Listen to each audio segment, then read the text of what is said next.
और हम लोग इस व्यासपीठ के माध्यम से हम इस पवित्र शिव महापुराण कथा बैसाख के महीने में जो गोविंद देव जी महाराज के सानिध्य में जयपुर राजस्थान की इस पवित्र धरा पर चल रही है, उसके माध्यम से कहना चाहेंगे,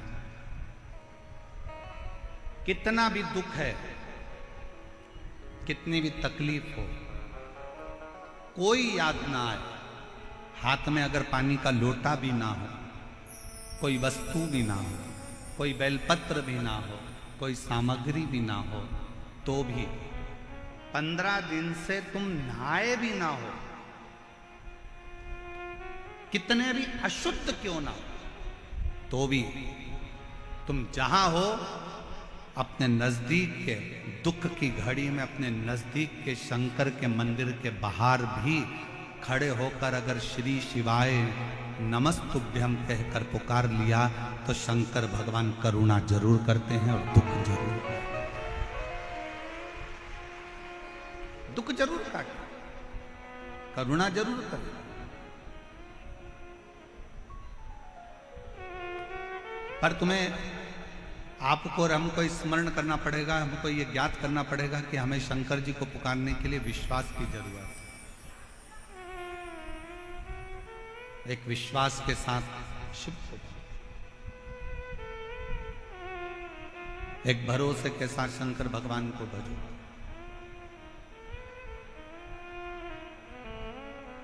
लंका के राजा रावण ने मंदोदरी से कहा कि मैं जानता हूं कि शंकर जी के पास लेकर जाने के लिए कुछ नहीं चाहिए, और पूरी रामायण को उठाकर देखिए, रावण के पूरे चरित्र को उठाकर देखिए, रावण संहिता को उठाकर देखिए, आप पूरी रावण की लीला का स्मरण करेंगे तो रावण ब्रह्मा जी की आराधना करते समय कुछ दे रहे हैं, नारायण की आराधना करते समय कुछ दे रहे हैं, इंद्र की आराधना करते समय कुछ दे रहे हैं, पर रावण शंकर की आराधना करते समय कुछ नहीं दे रहे, खाली हाथ शंकर का गुणगान करने के लिए जाते हैं, और तो भी मेरा देव अधिदेव महादेव सोने की लंका प्रदान कर देता है, सोने की नगरी दे देते, सोने।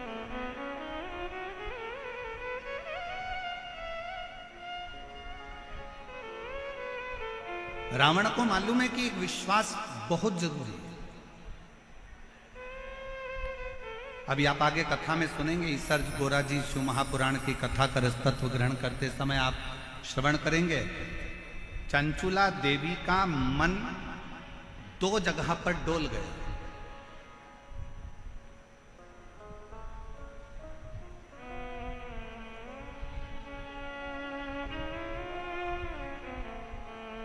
चंचुला देवी की चित्तवृत्ति 2 जगह पर डोल गई।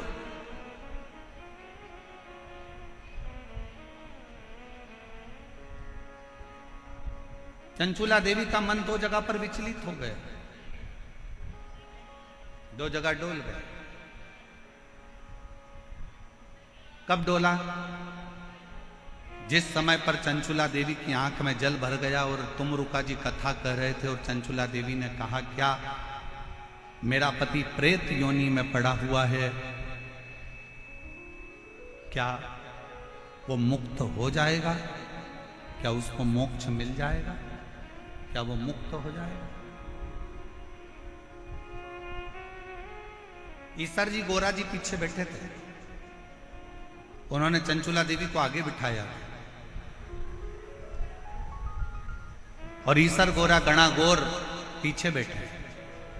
शिव जी सिर पर फेटा बांधे थे, तुर्री लगाए थे, गले में मोती की माला थी, सुंदर हाथ में सोने के कड़े थे, पांव में कड़ला डला हुआ था, सुंदर जरीदार वस्त्र मेरे शंकर भगवान ने पहन रखे थे। पार्वती जी ने बड़ा सुंदर श्रृंगार कर रखा था, बहुत सुंदर, नाक में नथनी, सिर पर बोर, बड़ा बड़ा झुमका, गले में हार, गले में हार,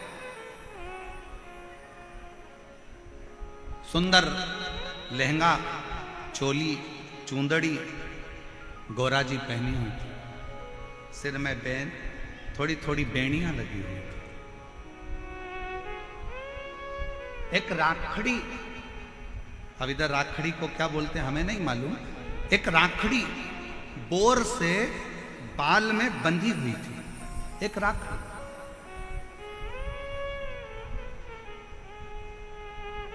और बैठे हुए चंचुला देवी के मन में संशय उत्पन्न हुआ, क्या मेरा पति इस प्रेत योनि से मुक्त हो सकता है? तभी चंचुला देवी ने जैसे ही प्रश्न किया तुमरुका जी से, क्या मेरा पति प्रेत योनि से मुक्त हो सकता है? तुमरुका जी ने उत्तर दिया चंचुला देवी को, अगर विश्वास पक्का है तो पत्थर में भी फूल खिल सकता है, और विश्वास पक्का है तो प्रेत योनि से तेरा पति भी मुक्त हो सकता है। आप कितना विश्वास रखते हो, आप कितना भरोसा रखते हो, आप कितनी दृढ़ता रखते हो, ये आपके ऊपर निर्भर है। 7 दिन की कथा में आप आए हो, बैठे हो, हरि चर्चा कर रहे हो, शिव नाम जप रहे हो, भजन कर रहे हो, कीर्तन कर रहे हो, मंत्र जाप कर रहे हो। जितनी देर कथा में बैठो, जितनी देर शिव महापुराण के अंदर बैठो, उतनी देर तुम्हारे दिल में कितना शंकर के प्रति विश्वास है ये तुम जानते, ये तुम्हारे ऊपर निर्भर है।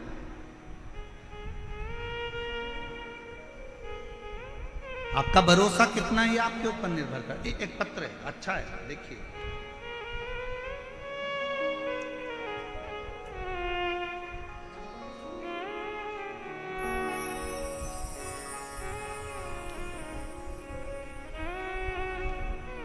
श्री शिवाय नमस्तुभ्यम।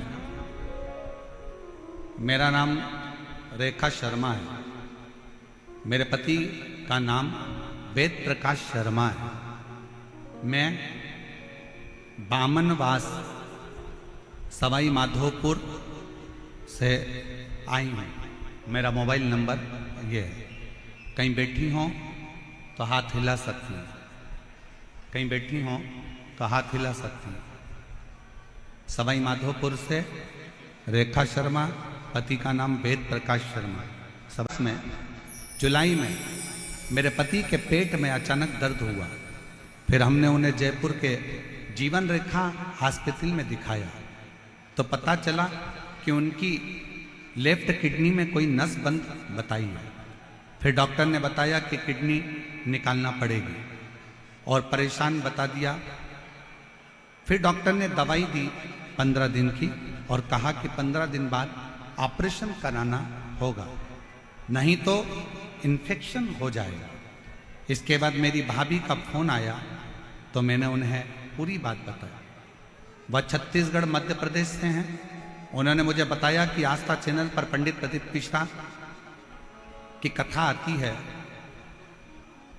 उस कथा को आप आसन लगाकर टीवी के सामने बैठकर सुनिए। मैं विश्वास नहीं किया, कथा सुनने से कोई ठीक हो सकता है क्या? गुरुजी, मुझे कुछ समझ में नहीं आ रहा था, क्या करूं? 5 दिन गुजर चुके थे। डॉक्टर से फिर बात करी गई तो डॉक्टर ने जांच देखकर कहा कि इसका ऑपरेशन 15 दिन बाद कराना ही पड़ेगा, क्योंकि इसका इन्फेक्शन फैलना चालू हो गया। किडनी निकालना पड़ेगा, ऑपरेशन कराना। विश्वास नहीं था। 5 दिन निकल गए। मेरी भाभी ने मुझे दोबारा फोन कर कर किया, बोली तुमने कथा सुनना चालू नहीं करी क्या? उसने कहा नहीं, मेरा मन नहीं करता। ना जाने कितने महाराज टीवी पर आते हैं, कथा कहते हैं, ऐसा तो चलता ही रहता है। मेरी भाभी ने फिर मुझसे कहा कि अच्छा मत सुनो, एक बार सीहोर तो चले जाओ। अगर कुबेरेश्वर धाम जाओगे और वहां का रुद्राक्ष लाओगे और कंकर शंकर पूछ कर आओगे तो फल जरूर मिलेगा। हमने भाभी का कहना मानकर यहाँ सवाई माधोपुर से जयपुर के हॉस्पिटल से छुट्टी लेकर सीहोर चले गए। कुबेरेश्वर धाम के लिए जब गए, दूसरे दिन हम कुबेरेश्वर धाम के लिए निकल गए। सुबह 4 बजे हम सीहोर पहुंच गए। सीहोर में गए, गाड़ी रोककर एक साइकिल वाले से पूछा कि कुबेरेश्वर धाम कितनी दूर है।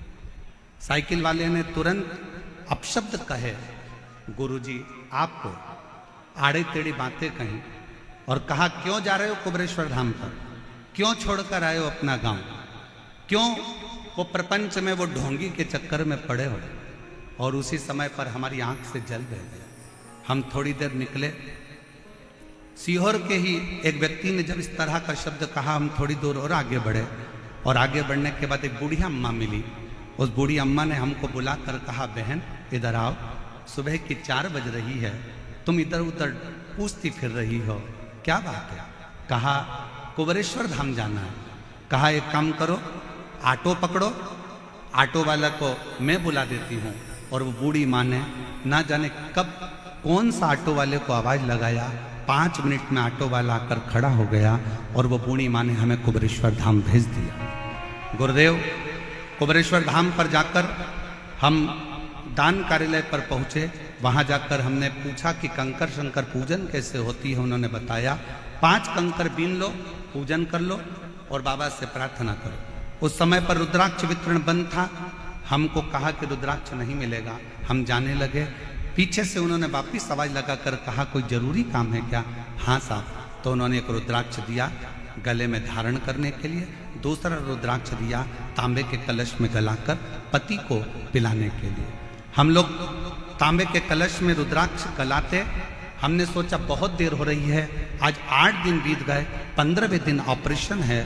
हमने पानी के बोतल में रुद्राक्ष को डाल लिया, वही डाला हुआ शिव जी को चढ़ा दिया, वही पानी भर कर लिया है, कंकर शंकर की पूजन कर लिया।